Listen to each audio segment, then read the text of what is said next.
Jai Hind students, welcome to the English class. Let me introduce myself.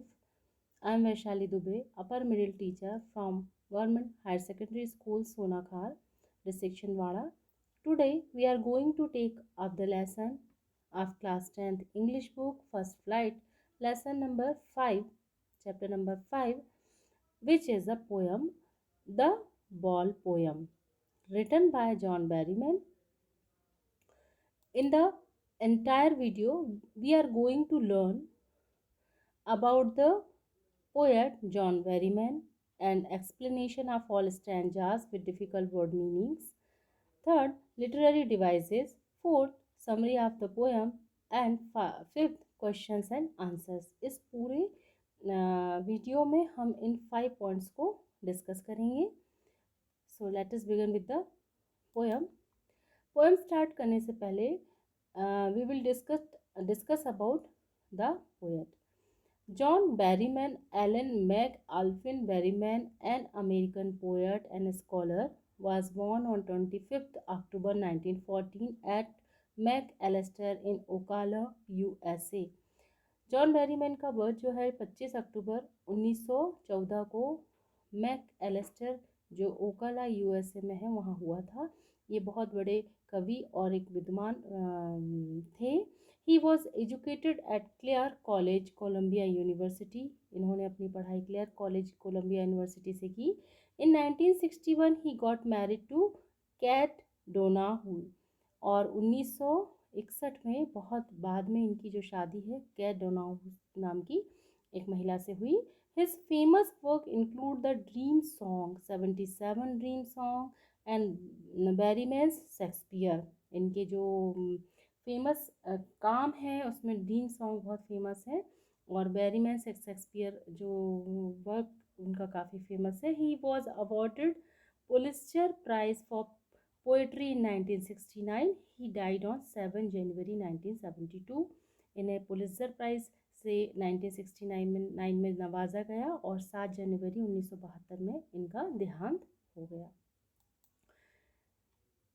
चलिए poem के explanation को देखते हैं. पोएम समझने से पहले यहाँ पर मैं आपको कुछ बताना चाहूँगी.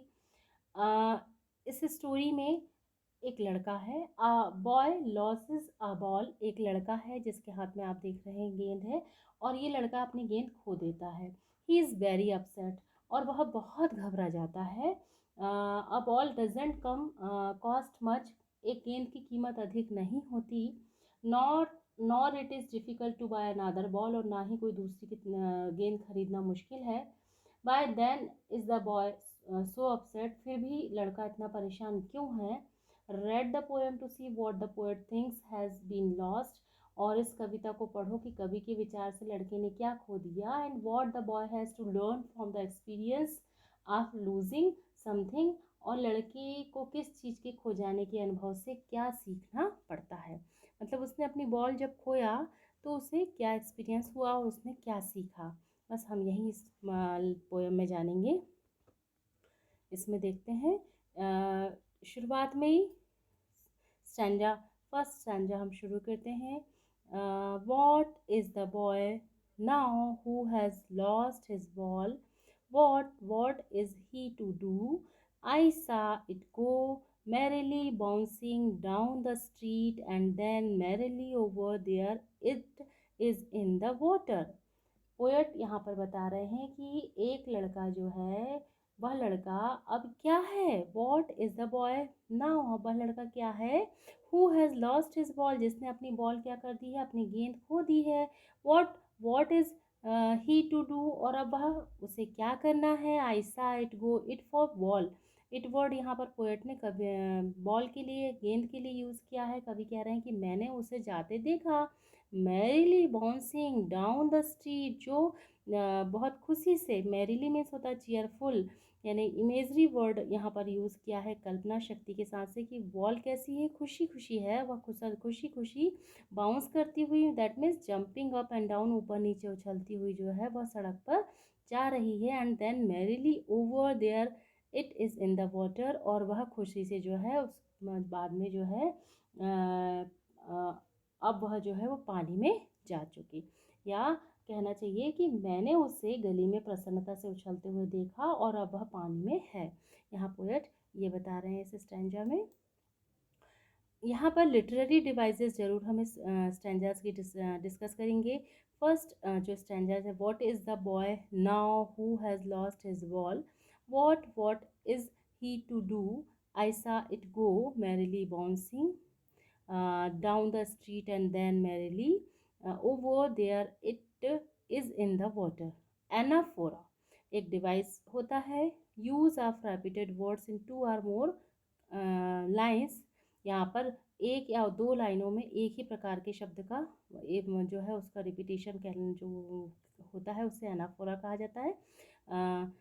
What is the boy, what is he, ये वॉट वर्ड जो दो देख रहे हैं हम, ये दो लाइनों में एक साथ यूज़ किया जा रहा है, ये एनाफोरा कहलाता है। इसी प्रकार मैरिली मैरिली, ये दो लाइन्स में भी हम देख रहे हैं कि यहाँ पर ये दो एक ही वर्ड दो लाइन में लगातार यूज़ किया जा रहा है, इसलिए इसमें एनाफोरा डिवाइस यूज़ की गई। एक और डिवाइस होता है assonance, that means repeated use of vowel O. यहाँ पर एक एजोनेंस एक डिवाइस होती है जिसमें वॉवेल वर्ड का रिपीटेशन हो, तब उस डिवाइस को एजोनेंस कहा जाता है।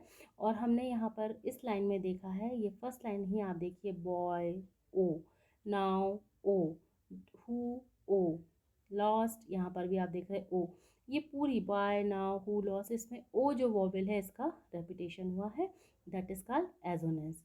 इमेजरी, यहाँ पर काल्पनिक रूप से उन्होंने ये वर्ड यूज़ किया है, मैरिली मतलब उछलती कूदती, खुशी खुशी खुशी उछलती कूदती। ये कल्पना शक्ति है कि मतलब कवि ने गेंद के लिए इमेजरी वर्ड मैरिली यूज़ किया है। रेपिटेशन वॉट वर्ड का रिपीटेशन यहाँ पर हुआ है, ये रेपिटेशन साउंड हुआ। नेक्स्ट हम देखेंगे, no use to say O there are other balls. यहाँ पर no use to say O there are other balls मतलब पोएट ये कह रहे हैं कि इसको कहने की उसका कोई फ़ायदा नहीं है कि अब कोई दूसरी गेंद भी है, क्योंकि बच्चे की गेंद जो है उछलती कूदती हुई कहाँ है, नदी में, रोड से सड़क से उछलती कूदती हुई अब कहाँ चली गई है, नदी में चली गई है।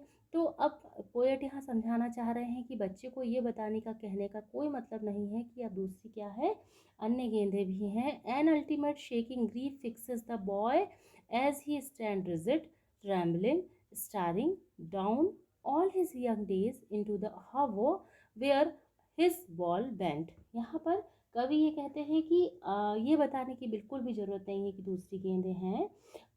अंत तक हिला देने वाला दुख बच्चे को जड़ बना देता है। एक्चुअली जो an ultimate shaking grief fixes the boy as he stand rigid, that means मतलब उसकी बॉल जो थी ना वो गुम गई, वो चली गई उसके हाथ से। तो वहाँ बच्चे की स्थिति ये बताया जा रही है कि उसके लिए उस बहुत पीड़ा हुई, क्योंकि वो उसकी बहुत प्यारी उसकी पसंद की वो बॉल थी जो उसके पास से चली गई। तो आखिरकार जो है अंत तक उसको हिला देने वाला जो दुख हुआ, ग्रीफ दैट मीन्स जो दुख हुआ, उसने बच्चे को क्या बना दिया, फिक्सेस द बॉय, उसने बच्चे को जड़ बना दिया, वो फिक्स हो गया। एज ही स्टैंड रिजिड, और वह जो है बिल्कुल रिजिड यानी फिक्स हुआ, एक जगह स्थिर हुआ। ट्रेम्बलिंग यानी कांपते हुए, starring down all his young days मतलब कांपते हुए टकटकी लगाकर अपने यंग डेज यानी बचपन के उन सभी दिनों को वह याद करता है उस बंदरगाह की ओर जहाँ उसकी गेंद चली गई। मतलब बच्चे की बचपन की कंडीशन को कवि ने यहाँ पर शो किए हैं कि उसके बचपन के दिनों को वह याद करता है कि जब उसकी जो गेंद थी हावो में, दैट मीन्स बंदरगाह पर, यानी पानी जहाँ पर बोट्स खड़ी होती हैं, नाव, उसको हावा कहा जाता है, वहाँ पर उसकी जो बॉल थी वो उछलती कूदती हुई चली गई।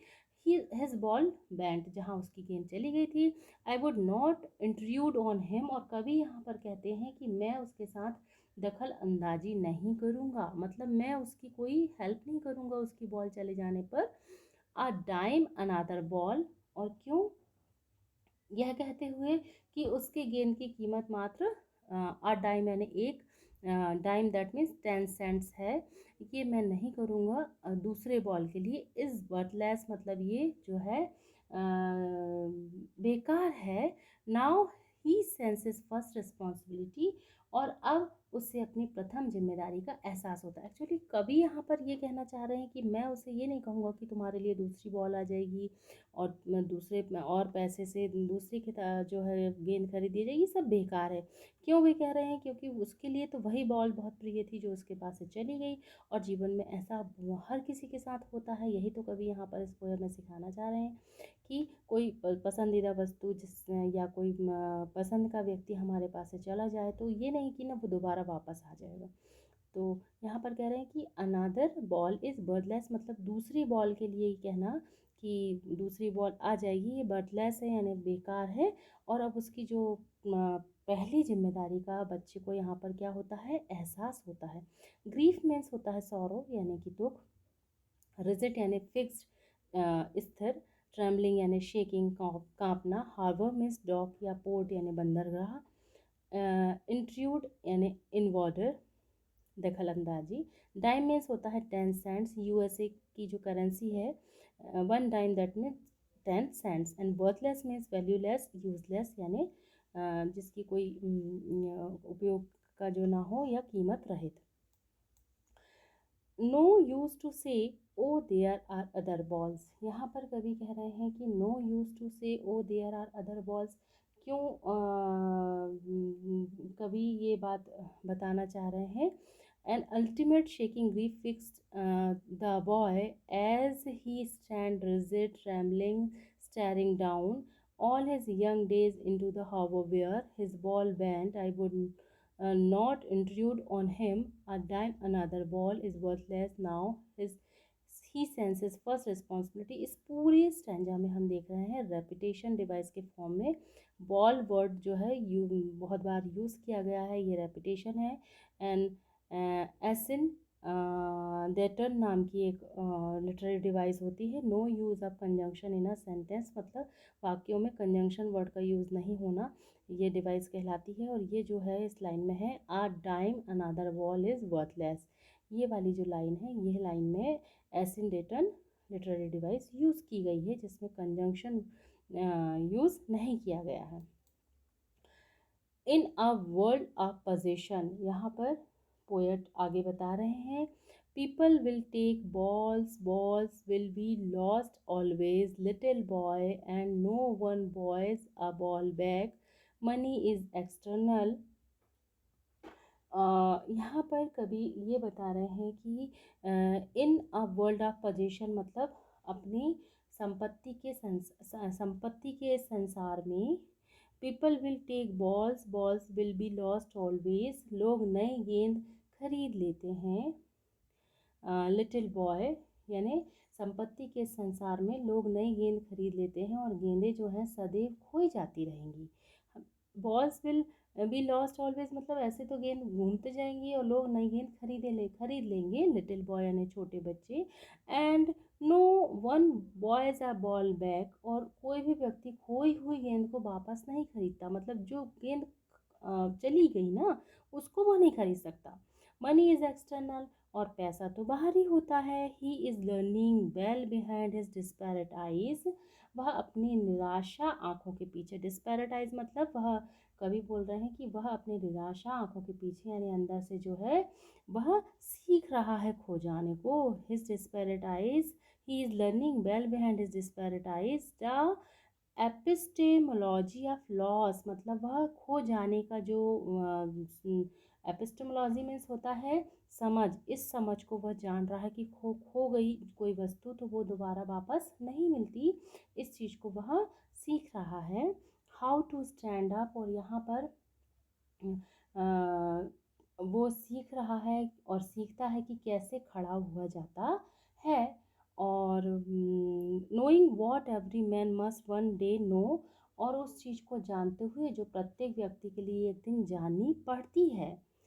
And most know many days how to stand up, और बहुत से लोग अनेक दिनों से इसे जानते हैं कि खड़ा कैसे हुआ जाता है, अर्थात सभी लोग अपने पैरों पर खड़ा होना सीख जाते हैं। एक्चुअली इस पूरे स्टैंजा में कवि ये शो करना चाह रहे हैं कि जो चीज़ हमसे गुम जाती है, हमारे से चली जाती है, चाहे वो मटेरियलिस्टिक थिंग हो या कोई पर्सन हो जिससे हम बहुत ज़्यादा प्रेम करते हैं, यदि वो हमसे दूर हो जाते हैं या इस दुनिया से अलविदा हो जाते हैं या कोई कीमती चीज़ हमसे चली जाती है, तो दोबारा वही हम वापस नहीं ला सकते।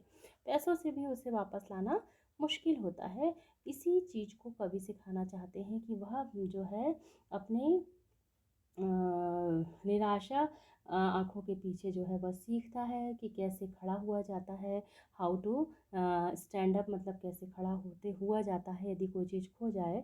और इसी चीज़ को जानना हर इंसान के लिए ज़रूरी होता है, और बहुत से लोग अनेक दिनों से इसे जानते हैं कि खड़ा कैसे हुआ जाता है।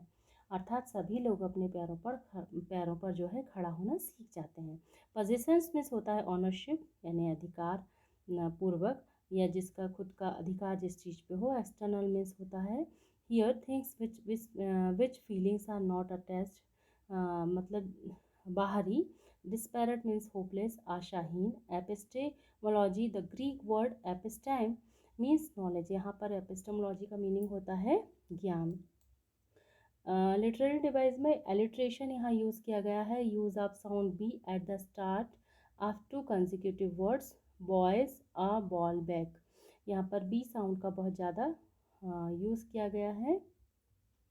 और ये जो लाइन्स यहाँ पर आई हुई हैं, ये यहाँ पर हम देख रहे हैं बॉयज़ अ बॉल बैक, ये देख रहे हैं आप, यहाँ पर आया buys a ball back. B B B बहुत ज़्यादा यूज़ किया गया है, that is called alliteration. Assonance, यहाँ पर बॉवेल साउंड ई का यूज़ बहुत ज़्यादा हुआ है। He is learning well behind his desperate eyes, ये आप देख रहे हैं ई ई ई ई ई ई, यहाँ पर बहुत सारी जगह पर ई का यूज़ किया गया। इस पूरी पर्टिकुलर लाइन में ई का यूज़ बहुत ज़्यादा हुआ है, तो यही जो रिवाइज होती है वह एजोनेंस कहलाती है। Repetition, B A double L, ball यानी गेंद वर्ड का बहुत ज़्यादा रेपिटेशन हुआ है, आप देख रहे हैं इस पूरी लाइन में। अंडरलाइन किया है हमने। राइम स्कीम जरूर यहाँ पर बताएंगे। There is no rhyme scheme followed in the poem, इस पूरी पोयम में एक भी राइम स्कीम नहीं है, मतलब तुकबंदी के साथ जो है पोयम नहीं लिखी गई। समरी ऑफ द पोयम जरूर यहाँ पर हम डिस्कस करेंगे। The poem is about losing something that you love and learning to grow without it, कविता उस चीज़ को खोने के बारे में है जिससे आप प्यार करते हैं और इसके बिना बढ़ना सीखते हैं। It is about the little boy who for the first in his young life is learning to experience grief at a loss of a much beloved possession that is his ball। यहाँ पर यह कविता उस छोटे लड़के के विषय में है जो अपने सबसे प्यारी आधिकारिक चीज़ जो कि उसकी गेंद है खो जाने पर दुख का अनुभव करता है। To us to us the loss of a wall is a minor incident to which we react very casually। और हमारे लिए यहाँ पर बात कर रहे हैं कि गेंद का खोना एक छोटी सी घटना है जिस पर हम बहुत लापरवाह जिसके लिए हम बहुत लापरवाही से अपनी प्रतिक्रिया देते हैं, लेकिन लड़के के लिए ये बहुत ही मुश्किलों वाली बात हो रही है। But for this little boy it is not so, छोटी सी बच्चे के लिए ये बहुत बड़ी बात नहीं है, मतलब बहुत बड़ी बात है, sorry. Replacement of the ball is worthless, और इस कितना उसकी कितना जो बॉल यानी गेंद का रिप्लेसमेंट है वह बेकार है। मनी इज़ एक्सटर्नल, और पैसा जो है बाहरी है। It can not buy back our love and not replace the thing that we love, और पैसा जो है हमारी पुरानी जो चीज़ें हैं और हमारे प्यार को रिप्लेस नहीं कर सकता जिससे हम प्यार करते हैं। The thing that really matters, और यहाँ पर उन चीज़ों को बदल सकता है जिससे हम प्यार करते हैं और जो वास्तव में मायने रखता है। The poet uses imagery while describing how the ball personifies the spirit of the boys children innocence, कवि कल्पना का उपयोग करके वर्णन करता है कि गेंद कैसे लड़के के बच्चे की मासूमियत को व्यक्त करती है। द बॉल पोएम में हम फर्स्ट क्वेश्चन यहाँ क्वेश्चन आंसर भी डिस्कस करेंगे। फर्स्ट क्वेश्चन यहाँ पर है, why does the poet say I would not intrude on him, why doesn't he offer him money to buy another ball. यहाँ पर कवि क्यों कहता है कि मैं उस पर आक्रमण नहीं करूँगा, वह उससे दूसरी गेंद खरीदने के लिए पैसे क्यों नहीं देता। The poet does not want to intrude so that the boy can get a chance to learn the real truth of life. He has to learn to accept the loss. The loss here means the most important thing are relationship. कवि जो है इसलिए नहीं उसमें अपनी Intuit करते ताकि लड़के को जीवन की वास्तविक सच्चाई जानने का मौका मिल सके और उसे हार को स्वीकार करना सीखना होगा। यहाँ पर नुकसान का जो मतलब है सबसे अहम चीज़ या रिश्ता होता है जो यदि गुम जाए तो दोबारा नहीं मिलता। सेकंड क्वेश्चन है स्टारिंग डाउन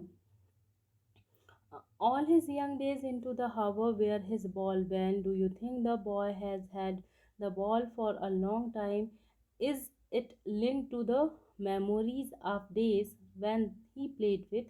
घूरते हुए अपनी सभी युवा दिनों को बंदरगाह में जहां उसकी गेंद गई, क्या आपको लगता है कि लड़के के पास लंबे समय से गेंद है और क्या यह उन दिनों की यादों से जुड़ा है जब वह इसके साथ खेले थे। Yes, we can say that the boy had the ball for very long time. हम कह सकते हैं कि लड़के के पास गेंद बहुत लंबे समय से थी, ये सही है। The line it self describes मतलब ये जो लाइन है वह खुद ही वर्णन करती है। How the boys recalls those days when he use to play with the ball, और यहाँ पर कैसे लड़का उन दिनों को याद करता है जब वह गेंद से खेला था। The ball was surely link to some sweet memories of his playing with the ball, और गेंद निश्चित रूप से गेंद के साथ उनके खेलने की कुछ मीठी यादों से जुड़ी थी। What does in the world of possessions mean? संपत्ति की दुनिया में का क्या अर्थ है। In the world of possession means that the world is full of materialistic things. संपत्ति की दुनिया में मतलब है कि दुनिया भौतिकवादी चीज़ों से भरी हुई है। Materialistic things are those things which bring comfort and luxury in life. भौतिकवादी चीज़ें वे हैं जो हमारे जीवन में आराम और विलासिता लाती हैं। Next question, do you think the boy has lost anything earlier? क्या आपको लगता है कि लड़के ने पहले कुछ खोया? Pick out the words that suggest the answer, और उन शब्दों को चुनिए जो आंसर उत्तर सुझाते हैं। The line in the poem now he senses his first responsibility, ये जो लाइन है कि अब उसे अपनी पहली जिम्मेदारी का एहसास है। Helps us to know that the boy has not lost anything before, यानी पहली बार उसकी कोई चीज़ गुमी थी और पहली जिम्मेदारी का यहाँ पर उसके उस चीज़ के खो जाने से उसको पहली जिम्मेदारी का एहसास होता है। इस लाइन से now he senses his first responsibility line से जो है क्लियर होता है कि हमने ये जानने में हमको मदद मिलती है कि लड़के ने पहले कुछ भी नहीं खोया बॉल के खोने से पहले।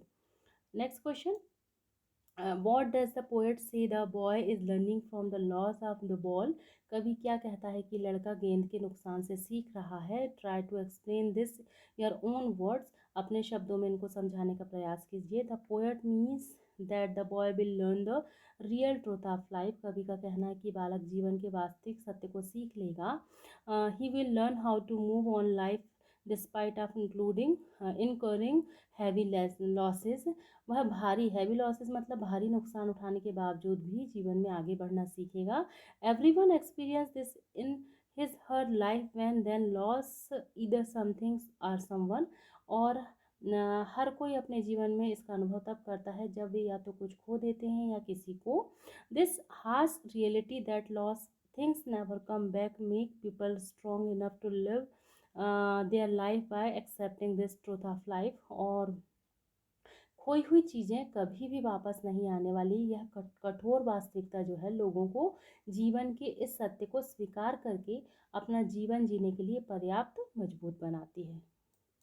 Next question, explain the epistemology of loss, मतलब घूमने की एपिस्टेमोलॉजी मीन्स समझ को समझाइए। घूमने के लिए यहाँ पर क्या ज्ञान बच्चे के मन में बच्चे ने पाया उसे समझाना है।